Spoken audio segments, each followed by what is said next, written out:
נוסעים יקרים, הרכבת עומדת לצאת מן הרציף. אתם מתבקשים לתפוס את מקומכם. על מנת שתהיה לנו נסיעה טובה ובטוחה, נאזין כעת למספר נהלי בטיחות. בזמן הנסיעה אין להוציא ידיים מן החלון. בבקשה לא לגעת בווילון. את התיקים לא להניח במעבר. מומלץ לשבת עם גב ישר.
יש לרדת מן הרכבת בצורה מסודרת.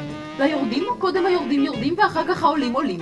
לעולים העולים עולים אחרי שהיורדים יורדים. ליורדים יש לרדת ברוגע ובבטחה. אם דרכתם למישהו על הרגל, בקשו סליחה. ליוצאים מצד שמאל מומלץ לצאת במחול. ליוצאים מן הצד הימני כדאי לצאת בצד תימני. להתראות.